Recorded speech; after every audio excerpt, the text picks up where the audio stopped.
friends, welcome back to my channel. Today in this video we will study about the adding manures and fertilizers to the soil in crop production and management. तो चलिए start करते हैं।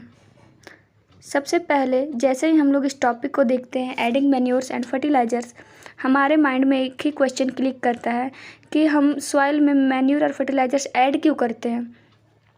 The crop plants need a number of mineral elements for their growth, which they get from the soil through their roots. Repeated growing of crops in the same field removes a lot of precious mineral element, organic matter, and other materials from the soil. It means students, जो crop plants होते हैं, जो भी हम plants लगाते हैं, उसको बहुत सारा मिनरल एलिमेंट चाहिए होता है उनके ग्रोथ के लिए। जिस तरह ह्यूमन बॉडी को फूड चाहिए होता है, उसके ग्रोथ के लिए अलग अलग न्यूट्रिएंट चाहिए होता है, कार्बोहाइड्रेट चाहिए होता है, उसी तरह सिमिलरली प्लांट्स को भी एलिमेंट्स चाहिए होता है उनके ग्रोथ के लिए। और ये एलिमेंट उन्हें मिलता कहाँ से है? तो उन्हें सॉइल से मिलता है, रूट के थ्रू। रूट ही जो है वो पूरा प्रोसेस करता है जिसके थ्रू पूरे प्लांट के पार्ट्स तक सारा मिनरल्स वाटर को पहुंचाया जाता है। रिपीटेड ग्रोइंग, जब हम एक ही फील्ड में हमेशा कुछ ना कुछ क्रॉप्स ग्रो कर रहे हैं तो उससे क्या होता है कि जो भी उसमें मिनरल एलिमेंट्स प्रेजेंट है वो धीरे धीरे ख़त्म होने लगता है। ऑर्गेनिक मैटर और जो भी मटेरियल्स सॉइल से प्लांट को चाहिए वो धीरे धीरे हटने लगता है। तो यही मेन रीज़न है कि वो उसका जो फर्टिलिटी है, सॉइल का फर्टिलिटी को बढ़ाने के लिए हमें मैन्योर एंड फर्टिलाइजर्स को ऐड करना पड़ता है। Due to this, the soil becomes infertile after some time and the crop yield decreases. लगातार एक ही खेत में खेती करने से जो वहाँ का सॉइल है वो इनफर्टाइल हो जाता है, अनुपजाऊ हो जाता है कुछ समय के बाद। And the crop yield decreases, और जो क्रॉप का जो खेती है वो धीरे धीरे घट जाता है। The deficiency of plant nutrients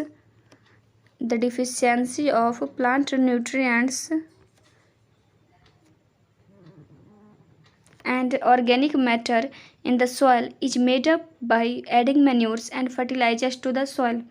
तो वो प्लांट का न्यूट्रिएंट्स जो धीरे धीरे डिफिसिट हो गया है, कम गया है, सॉइल में ऑर्गेनिक मैटर कम गया है, उसको हम लोग कैसे मेंटेन कर सकते हैं, वापस से फर्टिलिटी कैसे बढ़ा सकते हैं?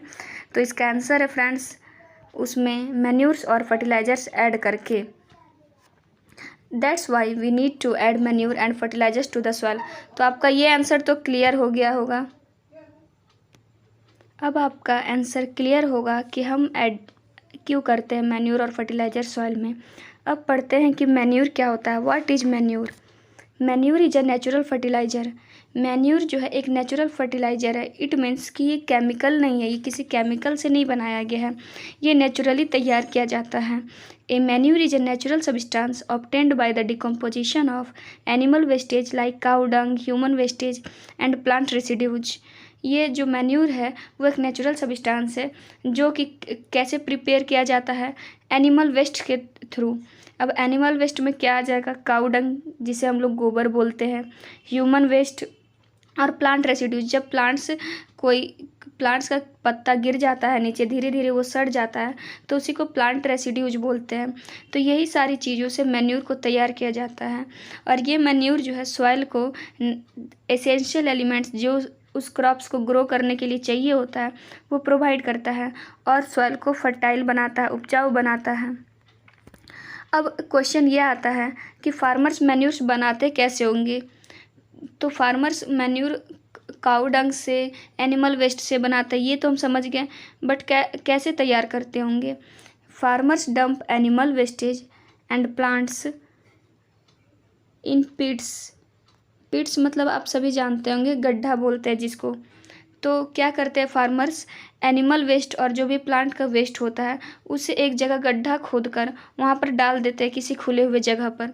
And allow it to decompose slowly, और उसे छोड़ देते हैं ताकि वो धीरे धीरे डिकम्पोज हो जाए। डिकम्पोज मीन्स होता है कि धीरे धीरे वो गलता चला जाए, सड़ जाए। The decomposition is carried out by some micro organism. जो डिकम्पोजिशन है वो कैसे होता होगा? खुद ब खुद नहीं होता है। जो सॉइल में जो भी माइक्रो ऑर्गेनिज्म पहले से प्रेजेंट होते हैं वो डिकम्पोजिशन में हेल्प करते हैं। The decomposed animal and plant matter is used as organic manner. और जब वो प्लांट और एनिमल मैटर डिकम्पोज हो जाता है, पूरी तरह से सड़ जाता है, उसी का यूज फार्मर्स ऑर्गेनिक मैनर की तरह करते हैं। Manure contains a mixer of various nutrient elements and A lot of organic matter. Manure जो प्रोड्यूस किया जाता है, प्रिपेयर किया जाता है, उसमें बहुत सारा न्यूट्रिएंट एलिमेंट्स मिक्स होता है।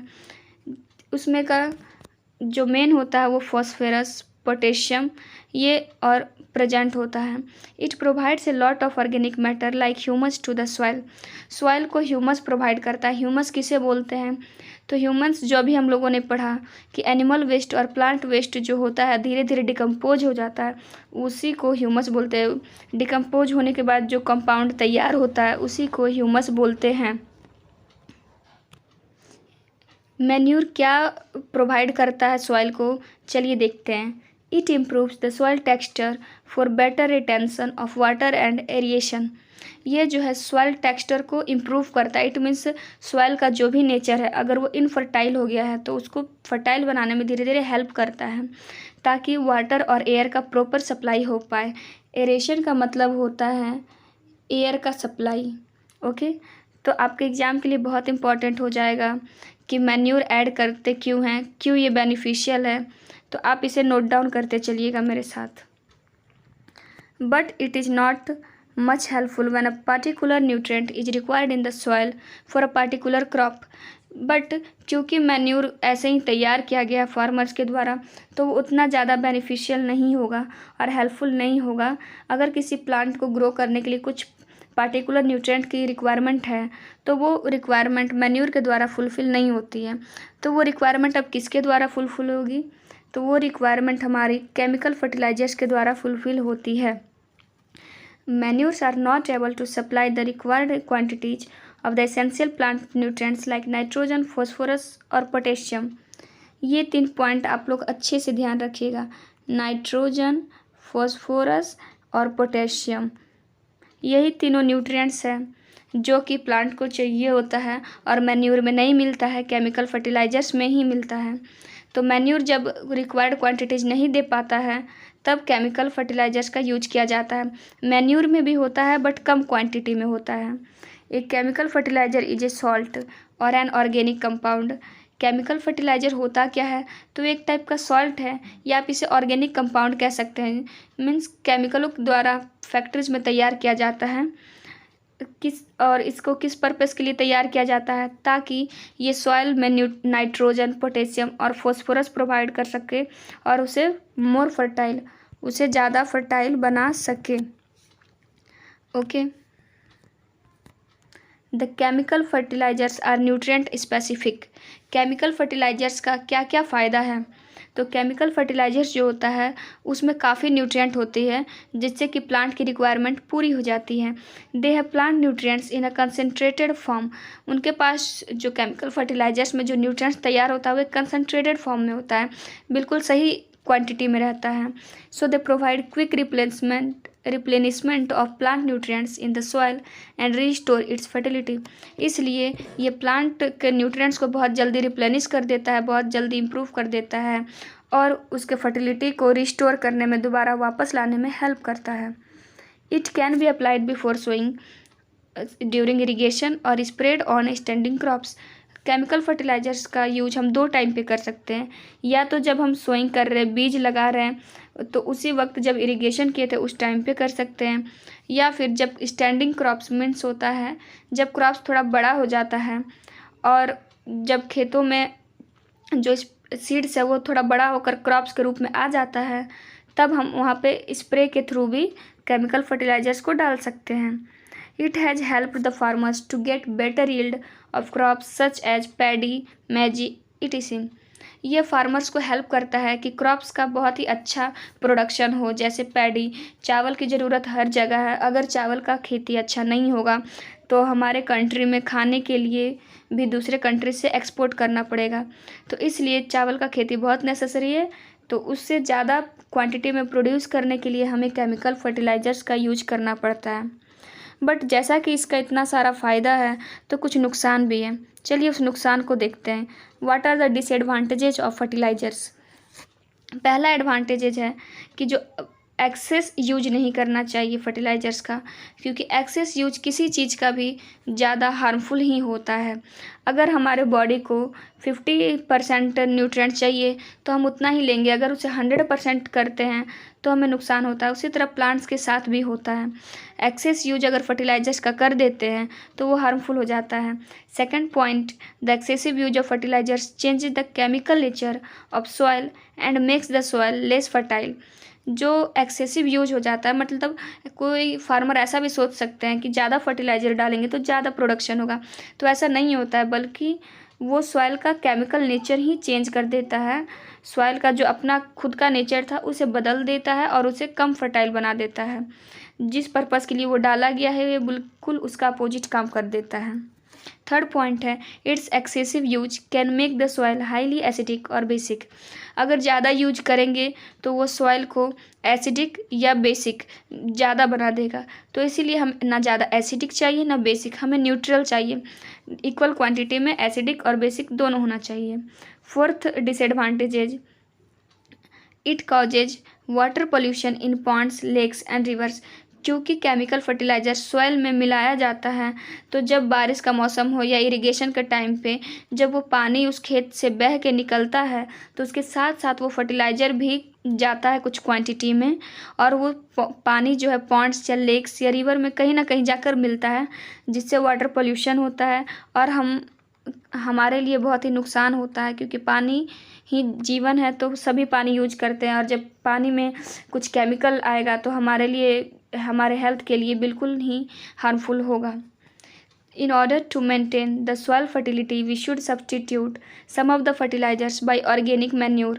इसलिए सॉइल फर्टिलिटी को मेंटेन करने के लिए हमें कुछ फर्टिलाइज़र्स को हटाकर ऑर्गेनिक मैन्योर का यूज करना चाहिए। जो हम लोगों ने स्टार्टिंग में पढ़ा उसका कोई डिमेरिट नहीं है। हाँ, बस वो एक पार्टिकुलर न्यूट्रिएंट नहीं प्रोवाइड कर पाता है। अगर नॉर्मल प्रोडक्शन हो रहा है तो वो उसके लिए हेल्पफुल है। या एक और ऑप्शन है हमारे पास कि हम अपने फील्ड को कुछ दिन के लिए खेत को अनकल्टिवेटेड छोड़ दें। अनकल्टिवेटेड मीन्स उसमें कोई क्रॉप्स कुछ दिन तक नहीं लगाया जाए, खेती नहीं किया जाए।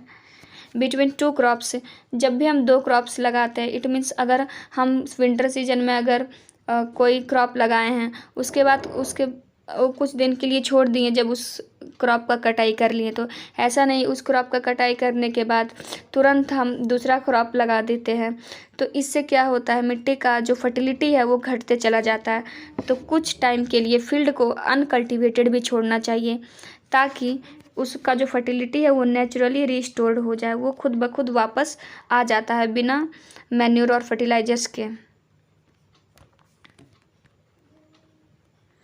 डिफरेंस, ये बहुत ही इंपॉर्टेंट क्वेश्चन हो जाता है फ्रेंड्स हमारे एग्ज़ाम के लिए। मैन्योर्स और फर्टिलाइजर्स का डिफरेंस ज़रूर ही एग्ज़ाम में आ जाता है, तो चलिए इसे अच्छे से समझ लेते हैं। अगर आपने मैन्योर एंड फर्टिलाइजर समझ लिया है तो आप ये डिफरेंस इजीली लिख सकते हैं। First point is, a manure is a natural substance obtained by the decomposition of animal wastage like cow dung, human waste and plant residues। आप लोगों ने जैसा स्टार्टिंग में पढ़ा कि मैन्योर नेचुरल सब्सटेंस है जो कि animal waste, human waste, cow dung से बनाया जाता है। वेयर एज, जबकि फर्टिलाइज़र एक सॉल्ट या ऑर्गेनिक कंपाउंड है जो कि केमिकल से फैक्ट्रीज में तैयार किया जाता है। Second point is, a manure is not very rich in essential plant nutrients. Plants को जो इसेंशियल न्यूट्रिएंट्स चाहिए होते हैं जैसे नाइट्रोजन, फॉस्फोरस और पोटेशियम, वो मैन्योर ज़्यादा प्रोवाइड नहीं कर पाता है। That's why we use fertilizers. तो फर्टिलाइजर्स इसलिए यूज करते हैं क्योंकि fertilizers are very rich in plant nutrients like nitrogen. Fertilizers जो है बहुत ही रिच होता है न्यूट्रिएंट्स में, उसमें नाइट्रोजन, फॉस्फोरस और पोटेशियम काफ़ी मात्रा में पाई जाती है। Third point is, a manure provides a lot of organic matter like humus to the soil. Manure जो है बहुत सारे ऑर्गेनिक मैटर प्रोवाइड करता है सॉइल को। ह्यूमस का मतलब पहले ही मैंने क्लियर कर दिया है कि ह्यूमस वो कंपाउंड है जो कि एनिमल वेस्ट और प्लांट से बनाया गया है। A fertilizer does not provide any humus to the soil, but एक फर्टिलाइज़र जो है कोई भी ह्यूमस प्रोवाइड नहीं करता है सॉइल को, क्योंकि वो केमिकल से तैयार होता है, ना कि प्लांट और एनिमल वेस्ट से। Fourth point is A manure is observed slowly by the plants because it is not much soluble in water. एक मैन्यूर जो है वो पानी में सोल्यूबल नहीं होता है, सोल्यूबल मीन्स जल्दी घुलता नहीं है, इसलिए वो बहुत धीरे धीरे प्लांट्स के द्वारा ऑब्जर्व होता है। Whereas fertilizers are soluble in water, fertilizers जो होते हैं वो वाटर में सोल्यूबल होते हैं और बहुत ही ईजिली प्लांट्स के द्वारा ऑब्जर्व्ड हो जाते हैं। Fifth point is it can be prepared in the fields, manure का प्रिपरेशन फील्ड में किया जाता है और फर्टिलाइजर्स फैक्ट्रीज में किए जाते हैं। तो आप इन 5 पॉइंट से बहुत अच्छे मार्क्स गेन कर सकते हैं। अगर आपको हमारा वीडियो पसंद आया तो please like, subscribe and share, ताकि मुझे भी मोटिवेशन मिले और मैं आपके लिए इसी तरह के और अच्छे अच्छे वीडियो लाते रहूं। Thanks for watching and please subscribe and share.